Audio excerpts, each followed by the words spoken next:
So we got our new milling machine set up and running now, and here's a few clips of what we went through to get it all powered up and ready to go, and then I'll come back for a quick review at the end.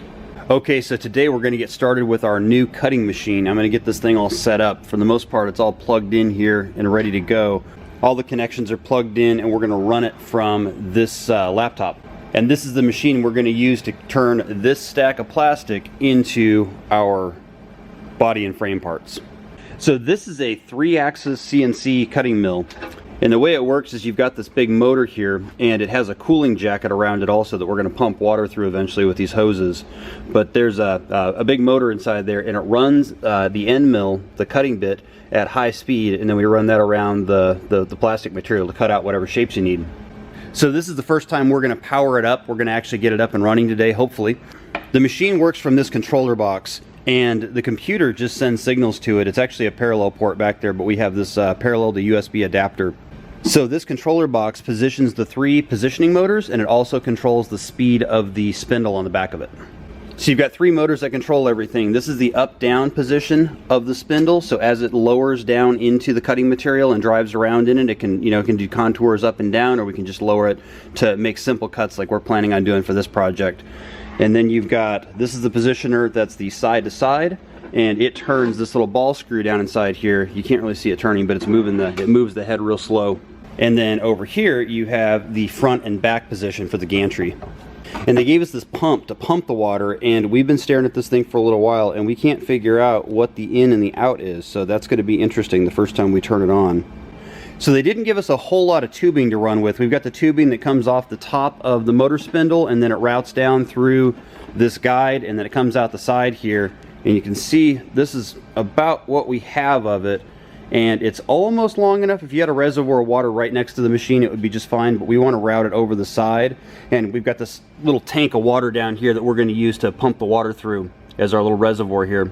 So I think I'm probably going to have to run over to the hardware store and get a little bit more of this tubing. And before we get all that set up, I'm going to go ahead and get started setting up the software. I haven't even cracked it open yet, and I really don't know what to expect. This machine came from China, and sometimes the documentation on those sorts of things aren't really the best. So, it kind of ends up being watching YouTube videos and a little bit of trial and error to get this stuff up and running. But this is a pretty popular machine, and it looks like other people who are doing similar things have had real good results with it. So I've got high hopes. So we'll go into this, and hopefully it'll be a smooth and easy process.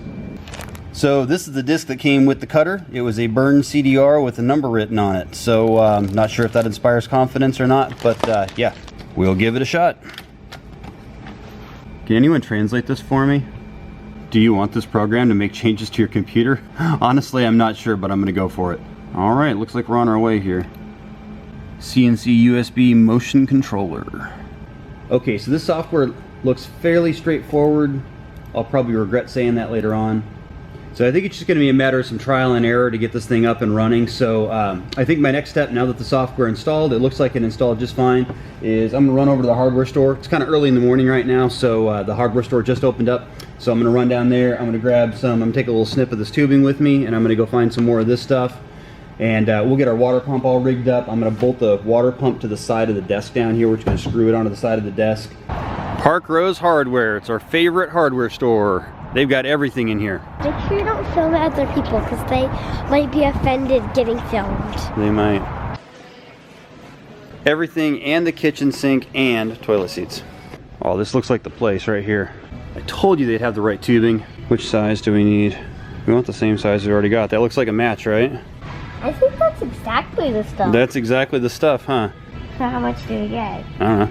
How much do you think we need? Real reason we go to Park Rose to play around is because they have popcorn.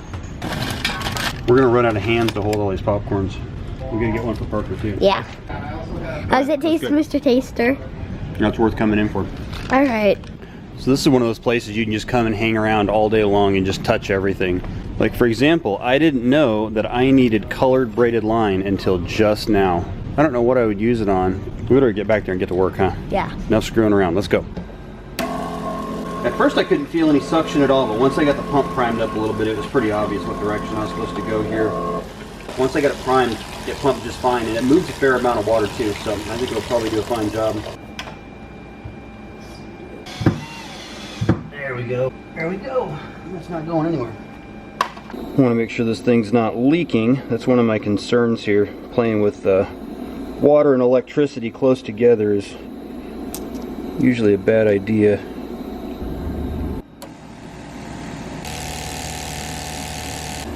Alright, and we've got flow. You can't see it, but there's a little bubble shooting through there. Use this to generate a tool path, and I'm going to try to load it up in the machine to basically get it to cut this little kind of rounded rectangle. It's a 30 millimeter by 30 millimeter. That should be a good little test part. We can just throw down some material and see if we can get the machine actually running a program, get it to the point where it'll cut something, and just kind of start feeling it out, seeing how it's working. And then eventually we'll get our actual, the actual parts that we're going to use on the Rover. We'll start running one of those, but they're a little bit larger, and this material, it's not terribly expensive, but I don't want to waste any more of it than I have to, just kind of doing little test runs. So I figure we'll punch some of these little holes in our plastic and see where we go from there.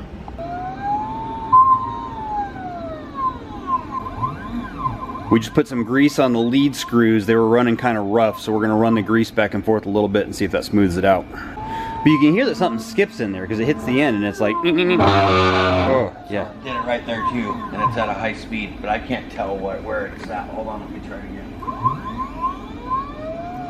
I don't know if it's a specific spot or if it's just the speed. It's a speed, not a spot. I've already seen that. It's not going to be cutting extremely fast, so I mean, if it runs at that speed while it's cutting, I think it'll be fine. Blast right now. I was just full blast and it didn't do anything. Okay. So yeah, the first time I ran the left-right across, it jammed up, and then I ran it a couple more times and it was fine. So I think maybe we just need to break it in a little bit.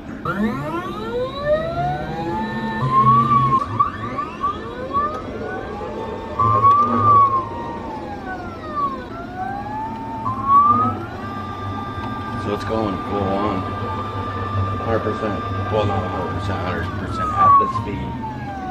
Whoa! Okay, this can come off now, so. Bunch of amateurs. Alright, so I was about to admit defeat for today, but I think I've made some progress here. To make sure the machine's cutting correctly, I'm trying to cut out this 30 millimeter by 30 millimeter square, and for some reason it kept cutting them at 15.7 millimeter, and I was just losing my mind here trying to figure out what was causing that. And I think I've gotten to the bottom of it now. I've got all these little test cuts that I've been doing right here, and I think I've got it dialed in now. I'll show you what happened here in just a second. Let's see if this test cut works. Power up the machine. And press go.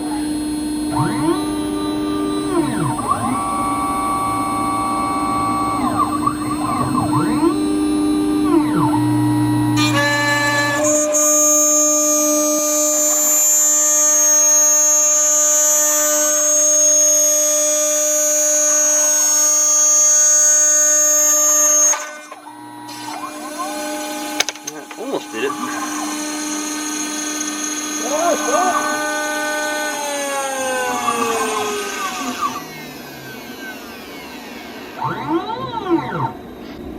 Okay, lost the part. Came popping out of there, it went flying. Alright, so we got our part here that we cut out, and pretty close. We got 30.2 millimeters. There was still something wrong with the cut depth on that though. It should have gone halfway through the material, done one pass, and then gone the rest of the halfway through it, and then done another pass, and for some reason it went through the entire thing all at once.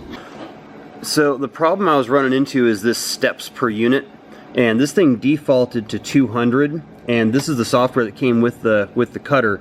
And apparently, after doing some research today, what this basically boils down to is how many steps it gives to the little stepper motor that's in there per unit of movement. I'm not sure if that's per revolution or per millimeter or whatever, but it appears to be some kind of like an internal conversion. I'm sure anyone that's ever played with CAD or CNC would probably know exactly what this is all about.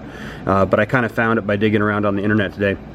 And based on the pitch of the ball screws that are in there, they said to put 320 in for the X and the Y, and that seems to be accurate, but I'm still having trouble dialing in Z. I've kind of done some trial and error on my own, and it's either way overshooting or way undershooting.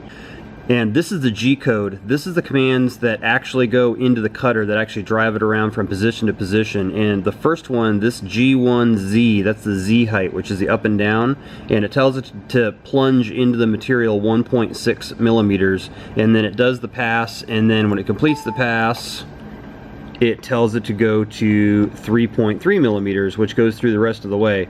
And for some reason, when I just ran it just now, it went clean through, and so it didn't respect this 1.6 for some reason, and it went, I think it went straight to 3.3. I'm still not exactly sure what this thing's doing, so I think I'm going to hang it up for today. I'll get in early tomorrow morning, and we'll kind of pick it up from there. But I think I'm pretty close now. I'm getting the part to cut correctly. It's moving the right speed. It's the correct size when it comes out the other end. I just got to get the Z height thing going, and then I think we'll be on our way. All right, I think I figured out what was wrong there. I'm not one to give up, so I'm going to try it one more time tonight before I take off here.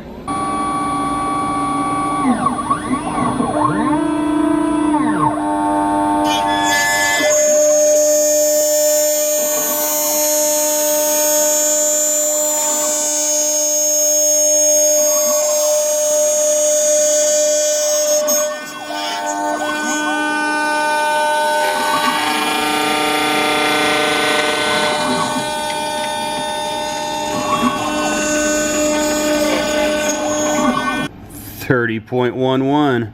Doesn't get any better than that.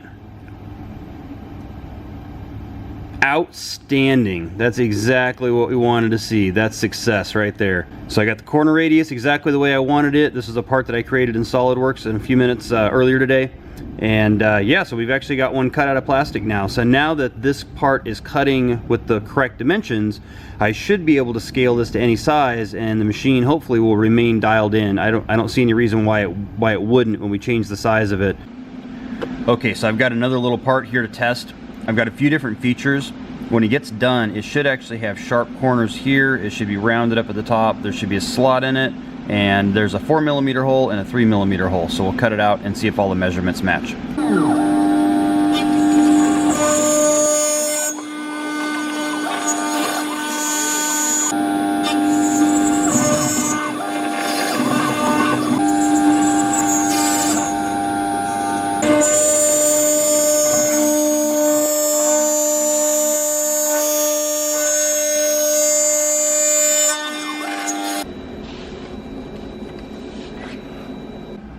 Alright, so our overall length is 28. That's what it's supposed to be. That's exactly what I cut.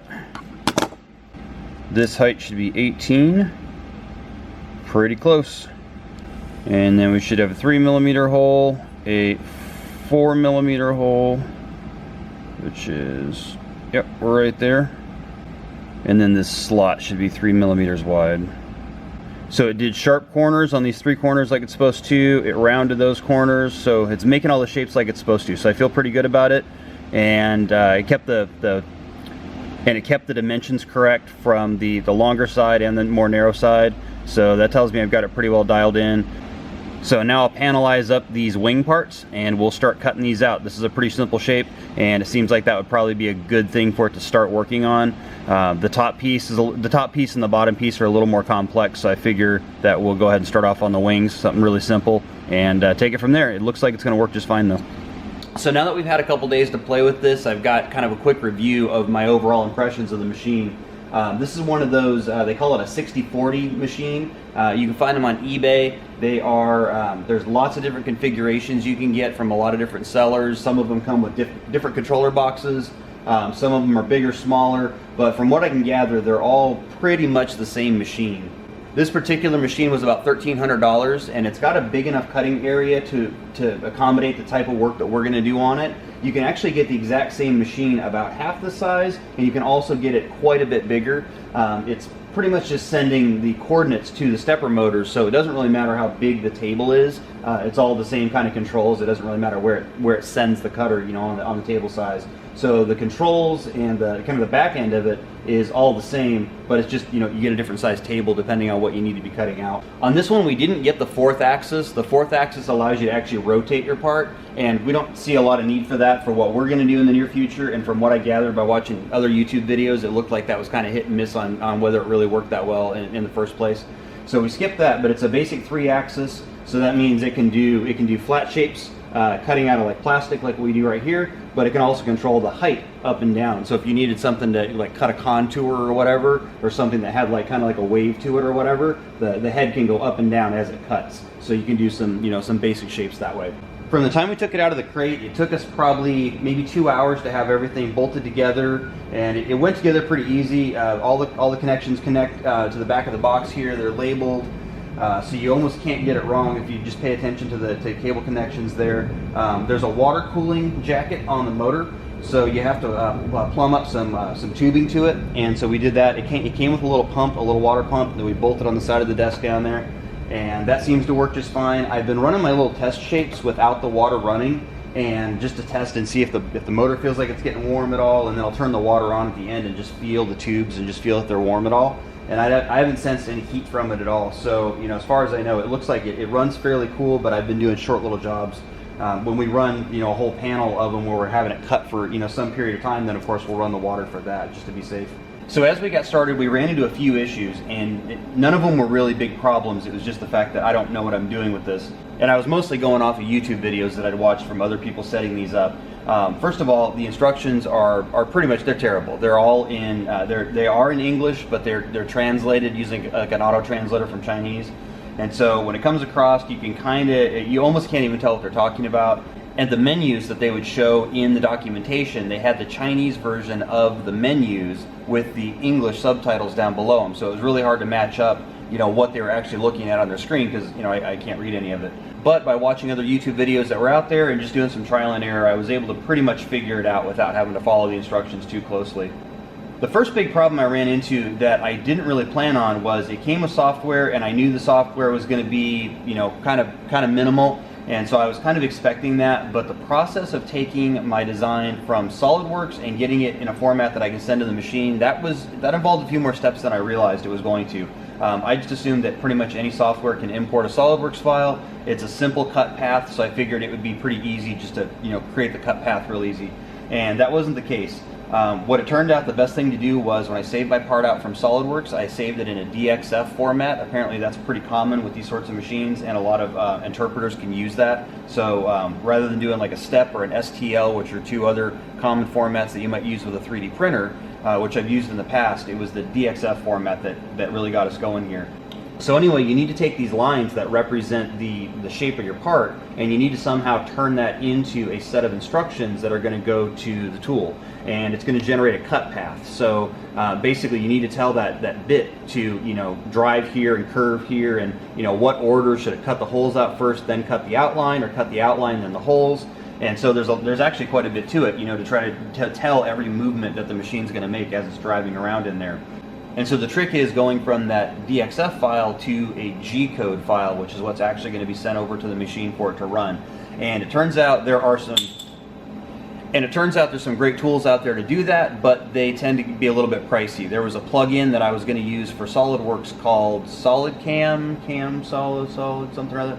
Anyway, it turns out the license for that's a few $1,000s, and I wasn't about to go down that road. We don't do anything anywhere near complex enough to justify that type of a cost. So I did find a few other packages that were out there, ranging from anywhere from $50 to a few $100s, but I found this really great package called DXF2 G-code, I believe. It's on GitHub, and it's open source. And I was able to just open it up and run it. It took me a little while to figure it out. There's a few different menus to go through there, but eventually I got to where it was spitting out the G-code file, and then I could open that up in the control software that came with the machine and get it actually cutting. And the second problem I ran into is my test part that I was running was a 30mm by 30mm square with rounded corners on it, and it kept cutting squares that were 15.7mm squared, and I could not figure it out. I thought it was something wrong with the G-code. I went through the whole process. I spent the better part of a day working on it, and come to find out, what I had missed was these stepper motors. They have, you know, a certain number of steps, and it controls where the machine is by how many steps they move the motor. And you need to know that the lead screw that goes through this thing, it has a certain pitch to it. So a certain number of revolutions on the lead screw will translate into a certain amount of movement. And there's a certain number of steps that have to go to the motor in order to rotate that lead screw one time. And you have to know all that, and you have to tell the controller software. So when you want to move it 10mm, you know, does it send it, you know, 50 steps or 5,000 steps in order to go that correct distance? and the defaults that were in our software were 200, and that was obviously too small. So it was sending it the right commands, but it was just stepping at the wrong distance, so we were getting a smaller size part. So we ended up digging around on the internet, and we ended up setting it to, it was like 320 or something like that. And once we got it set to 320, then the parts worked out perfect. And the other bit of confusion that we had is that, you know, when the tool goes around, if you want a 30 millimeter part, if you cut right on the line, well, that tool is, you know, it's 2 or 3 millimeter diameter, so it's going to cut some of your material off, and your part's going to be undersized when you get done. So you need to have the machine be smart enough that it's going to run that 3 millimeter tool. It has to run it, or 3 millimeter diameter tool has to run 1.5 millimeters outside your intended cut line, so your piece is the correct size in the end. And the software I was using, that free software to create the G code, there's 3 or 4 different spots in there where you can tell it whether or not to make that calculation when it creates the G code, or whether or not to let the machine be smart enough to accommodate that itself, like the driver software over here. And so it took some trial and error to figure out which of those options needed to be flipped on and off, and what the codes needed to be sent to get it to properly account for that. But once I got that dialed in, just doing some trial and error, it looks like we got the pieces cutting correctly now. So our latest little test piece we made, all the measurements matched up like they were supposed to, and so everything was good. So for medium volume production, I would say this is not a bad route to go. You can get other machines that appear to be a very similar design that are a good bit more costly. They're probably much better documented. They probably have a lot better support behind them. I tend to go for getting a piece of equipment that I know I'm going to have to tinker with a little bit. I don't mind tinkering with the equipment a little bit. So, you know, grand total with the frustrations and just, you know, digging around on Google a bit, probably a day and a half to 2 days. And at this point, we have a workflow down where I can create a part in SolidWorks and I can have it over here cutting on the machine within a few minutes. So that's not too bad. I thought we might be at this thing for a few days getting it up and running, and you know, it seems to be working just fine. So we're going to start lining up our Rover parts on it, and we're going to start cutting them out of these panels, and we'll get that going in the next day, and we'll see how it goes in an actual production environment. But anyone looking at something like this, I would say I don't think you could go wrong. They all seem to be pretty much the same design between the different eBay sellers. I'll throw up the link there of which one we got on actually on eBay, and yeah, it seems like it works as advertised for the most part, and it's getting the job done. So you know, I feel pretty good about it, and we'll continue to go from there, and we'll see how it actually works in, you know, an actual production environment once we've got this thing running for 8 or 10 hours a day, and see how it holds up over time. So I hope you found that informative, and thanks for watching.